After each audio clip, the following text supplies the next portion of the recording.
Deep beneath the Egyptian desert, there are tunnels. Mile after mile of them, carved into the rock and stacked along their walls, floor to ceiling, are the dead.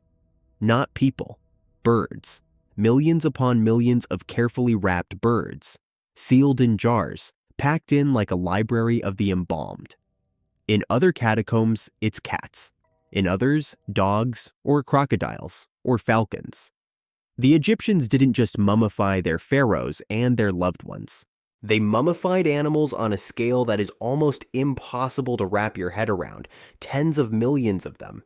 An entire industry of death built around creatures great and small, and the reason why takes you straight into the strange machinery of how the Egyptians tried to bargain with their gods.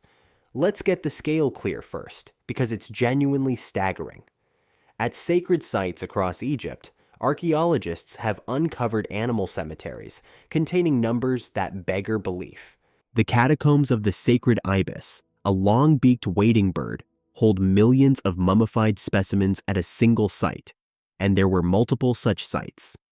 Cat cemeteries held vast numbers of mummified cats. There were galleries for hawks, for dogs, for jackals, for crocodiles, for snakes, even for the humble shrew. We are not talking about the occasional beloved pet given a nice send-off. We are talking about mass production of mummified animals, factory scale, sustained over centuries. So the question isn't really how. It's why on earth would anyone do this? The answer is that most of these animals were not pets, and they were not gods themselves. They were messages, offerings, prayers you could hold in your hands. Here's how it worked, and once you understand it, the whole grim system clicks into place. The Egyptians associated specific animals with specific gods. The ibis and the baboon belonged to Thoth, god of wisdom and writing. The cat was sacred to Bastet, goddess of home, fertility, and protection.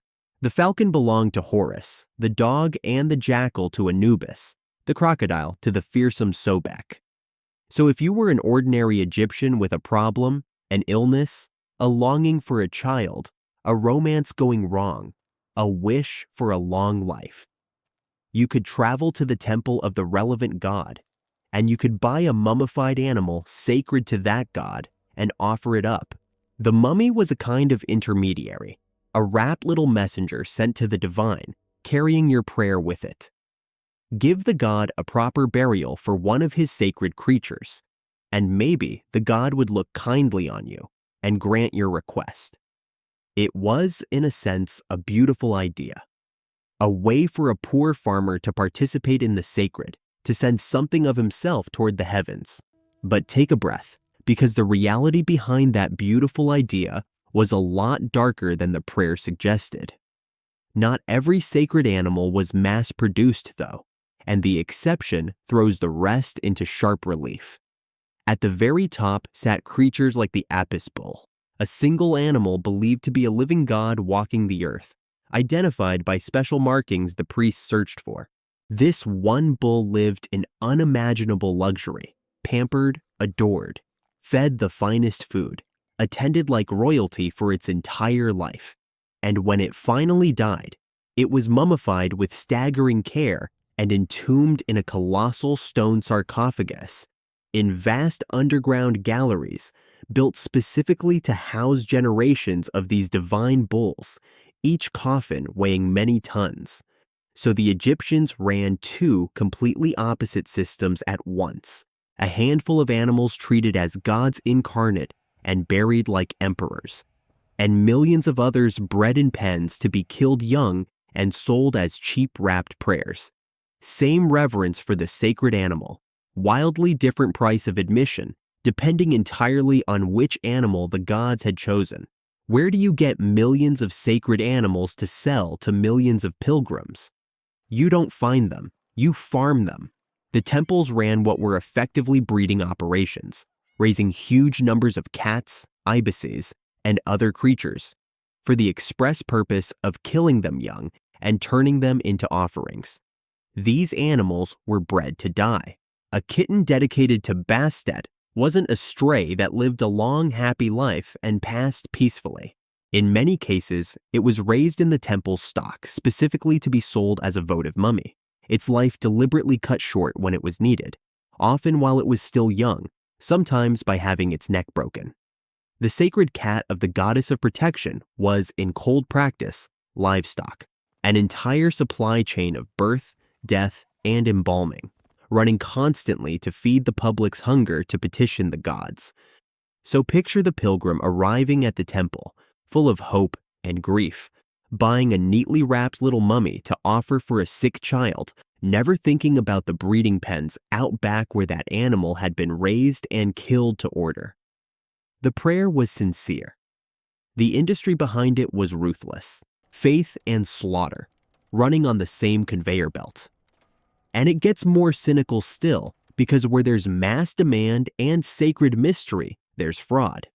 This is the part that turns the whole thing from grim to almost darkly funny. Modern scientists have put thousands of these animal mummies through scanners, expecting to find a neatly preserved creature inside each wrapped bundle.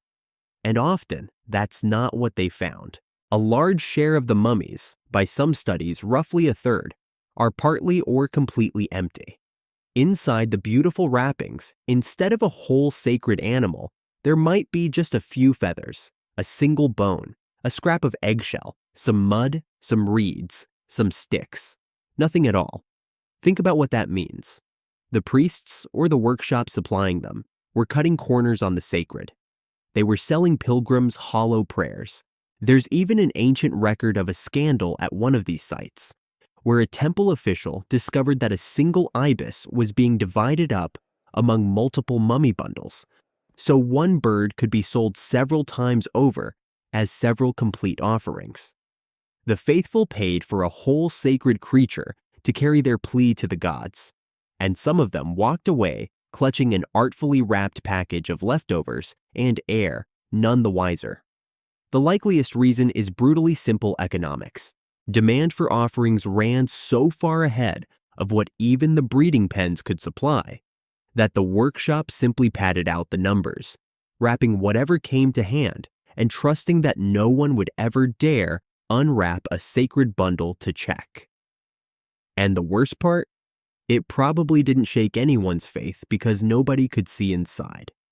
The wrapping was the whole point and the perfect cover. A pilgrim handed over what he could afford, received a sacred bundle, offered it with a whole heart, and went home believing his message had been sent. He would never know whether his offering held a perfect sacred ibis or a handful of feathers stuffed in linen. The system was unfalsifiable. The gods never sent back a complaint. So the breeding pens kept producing, the workshops kept wrapping, the catacombs kept filling, and the occasional empty bundle slipped through without ever denting the belief that powered the entire machine. Millions of animals bred, killed, and embalmed. A good number of them frauds, all in service of a hope that nobody could ever confirm was being delivered. That's the truth behind those endless tunnels of tiny mummies. They look at first like proof of how deeply the Egyptians loved animals, and in some ways they did revere them. But the catacombs are really monuments to something more human and more uncomfortable. Our endless willingness to trade life for a chance at favor from the unseen, and the way faith on an industrial scale almost always grows an industry to match, complete with its shortcuts, its cynics, and its quiet little lies. The Egyptians sent millions of rapt souls to carry their prayers upward. Most of those messengers never chose the journey. And some of them, it turns out, were never really there at all. If the dark machinery behind all that devotion drew you in rather than turning you away, stay close, because the closer you look at the Egyptian obsession with death, the more you find that its grandest gestures had the strangest secrets folded inside.